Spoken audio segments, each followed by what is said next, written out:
এই পৃথিবীতে যত নবী রাসূল আসলেন সমস্ত নবী রাসূল থেকে আমার নবীজির আলাদা অনেক অনেক বৈশিষ্ট্য আলাদা রয়েছে, আলাদা তমিজ রয়েছে। তোর মধ্যে একটা বৈশিষ্ট্য হলো এই, আমার নবীজি হলো খাতামুন নবী, শেষ নবী। আমার নবীর পরে আর পৃথিবীতে কেউ নবী বলতে পারবে না, ঠিক কিনা? নবীজি বললেন, আমি দুনিয়ার জমিন থেকে ইন্তেকাল হওয়ার পর একজন নয়, দুইজন নয়, 30 জন পর্যন্ত মানুষ নবী দাবি করবে, কিন্তু সবাই কাজ্জাবুন। রাসূল বলে দিয়ে সবাই কাজ্জাবুন, সবাই মৃত্যু। এস মত বড় ডাকাত পৃথিবীতে কেউ হতে পারে না। কথা বলে ঠিক কিনা? গোলাম আহমদ কাদিয়ানী তোর মধ্যে একজন পড়েছে, এখন চলতেছে। এই যে আরএফএল গুলো হয়ে মূল মালিক হচ্ছে গোলাম আহমদ কাদিয়ানী। গোলাম আহমদ কাদিয়ানী বলেছে আমি নবী। নাউজুবিল্লাহ বলেন না? রসুলের মোহাব্বত থাকলে নাউজুবিল্লাহ বলেন, নাউজুবিল্লাহ। আমিও নবী, গোলাম আহমদ কাদিয়ানী বলে। মানুষ হল যার গমে কি আছিল, হয়তো হুজুর অন নবী নাকি, হয়তো আর নবী তো, হয়তো আরা উন্নতি ওগো আখেরি পয়গম্বর মুহাম্মদ রাসূলুল্লাহ সাল্লাল্লাহু আলাইহি ওয়াসাল্লাম কাছে গেলে আর আল্লাহ দোয়া বিত্ত হন ফোয়ায় যদি সব মাথা চুল নড়িলে নবী আত বলাই দোয়া করলে চুল উঠত, সুবহানাল্লাহ। আর নবী আত বলাই দোয়া করলে চুল উড়ি যেতই। তো এখন যত ঠাগ্য মাথা আছে, যত স্টেডিয়াম মারহাম মাথা আছে, ছাত্রী সাবানো গোল্ড আছে, বেগুন এমনি তোর নবী বলি হত দে চাই নবী হিসেবে কিনে আর দিন দোয়া করি দশ চাই মাথা চুল উঠে চা করিব। আমার এতিয়া নব টব কি ফুরি আল্লাহ জানে, ফুরি কিনে আত বলে দিয়ে একখান দিয়ে চুল আসলে ইনো ফুরি গিয়ে ওই হ না, একখান দিয়ে আসলে ইনো আবার বেয়া দিব হাত উড়া মাথা নিচের মাথা এক ডইল গিয়ে, ঠিক না বেড়ে খাওয়া না হওয়া।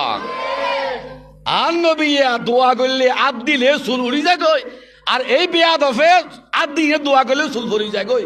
এই বন্ড নবীর লক্ষণ, ঠিক না? হ না? সমস্ত নবী রাসূল ইন্তেকাল হয়েছে ভালো অবস্থায়, উজু অবস্থায়, নামাজ পড়া অবস্থায়, ভালো অবস্থায়। গোলাম আহমদ কাদিয়ানী ইন্তেকাল হয়েছে টয়লেটে, বাথরুমে, ঠিক না? হ না? গোলাম আহমদ কাদিয়ানী একদিকেই হরে গিয়ে হ না ফেহানাত গিয়ে একদিকে এদেরকে বাইলে শেষা বাংলা মারিতে মাঝে মধ্যে দিয়ে এখন ইতে একটা মরিয়ে সাইড গিয়ে একখান ঠেঙ্গলের কমরের বুতুরে ইকে করলে একখান আর একখান হুইকিয়া অর্থিট ইন্ডিয়ান উল্লি গিয়ে ওই মরি সাইডটা এখন উম্মদ বেগম বৌদি কেটা বারান্ডা মেদি হয়তো আর নবী ফেহানা করতে গিয়ে এত অঙ্কা আঁকা ভরে বার কেন অবাজ আনা খুঁজে মেখে মানুষগুলো আসা পারলে হলো দরজা খুলিস হ না, দরজা বাঁধা অবা নবী নবীর হনা আওয়াজ না, ইয়ে মরি সাইট গিয়ে হ না, মরি সাইট গিয়ে বেগুন হদ লসন নাই নবী হরে গেল গই উগই হাপ থাপ দিছা দে উদ্দি মুদ্দি হল নবীর এক ট্যাং নিচে আর এক ট্যাং উরে হল গলিং নিফারি হদ হন্দালো ইয়ে দরজা বাইন গলিয়ে দে আমা ফেহেনা বোতল নবী মরি গিয়ে গালা বোতল না হাও দেবে ফেহেনা, ঠিক না? হ না? গোলাম আহমদ কাদিয়ানী নবী নয় বা তোমার ইন্তেকাল সেটাই প্রমাণ। কথা বলেন ঠিক কিনা? তো এত বড় নবী আর নবী এন্তেকাল অনফরত দি সে সন্তানগুলো এন্তেকাল হওয়ার পর সবাই বলেছে এখন তো নবীর সন্তানগুলো থাকলে একটা সমস্যায় পড়ে যাবে। কি সমস্যা?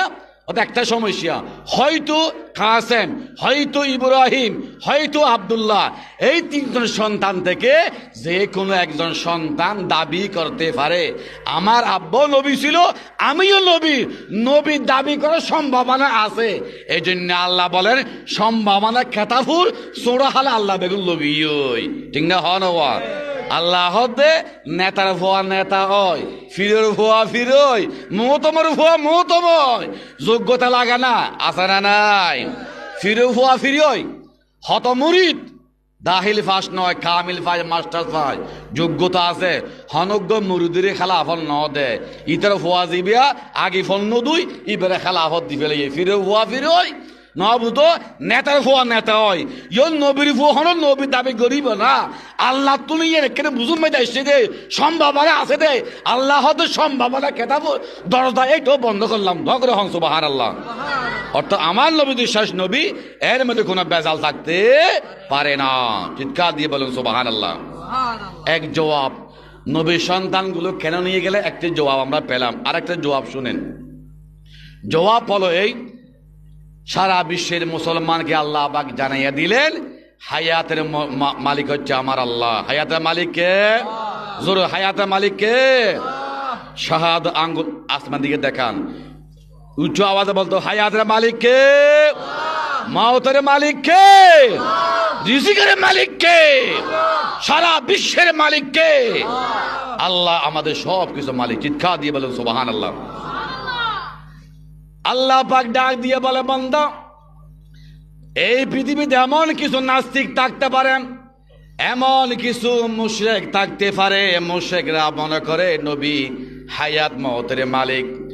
নবী হায়াত মওতের মালিক যে নয়, এই কথা প্রমাণ দেখাই দেয় নবীর সন্তানগুলো নাবালেগ অবস্থায়, প্রাপ্তবয়স্ক হতে পারে না, এই ছোট্ট নাবালেগ থাক অবস্থায় সবগুলো আমি আল্লাহ আমার দরবার নিয়ে আল্লাহ নবী হায়াত মওতের মালিক নয়, এই কথা আমি নবীর মাধ্যমে প্রমাণ দেখাইয়া দিলাম। ঠিক কিনা?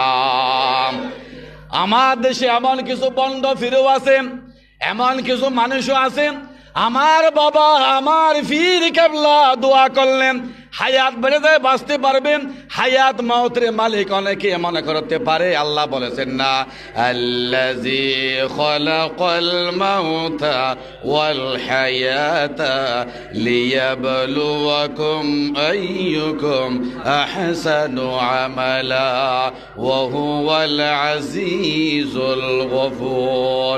হায়াতের মালিক কে? মওতের মালিক কে? আল্লাহ পাক বলেন নবী যে হায়াত মওতের মালিক নয়, এই কথা প্রমাণ দেওয়ার জন্য আমি আল্লাহ নবীর পরিবারে এই ঘটনা ঘটাইয়া দিলাম। ঠিক কিনা? এক জবাব, দুটি জবাব পেলাম।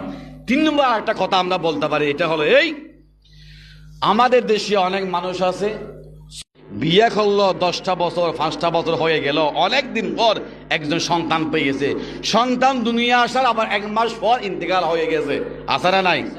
এখন দিলটা ভেঙে গেছে। তো আল্লাহ পাক বলেছে ওই সমস্ত মানুষকে সান্ত্বনা দেওয়ার জন্য আমি নবীর পরিবার এই ঘটনা ঘটাইয়া দিলাম। কেন? ও আমার বান্দা, তোমার সন্তান একটা সন্তান নাবালেগ অবস্থায় আমি নিয়ে আনলাম, তোমার এত টেনশন, নবীর দিকে তাকাও। আমার নবীজির 3জন সন্তান ছিল, সব সন্তানগুলো নাবালেগ অবস্থায় ইন্তেকাল হয়ে গেছে, নবীর দিকে তাকাইয়া মন সান্ত্বনা দাও। চিৎকার দিয়ে বলেন সুবহানাল্লাহ।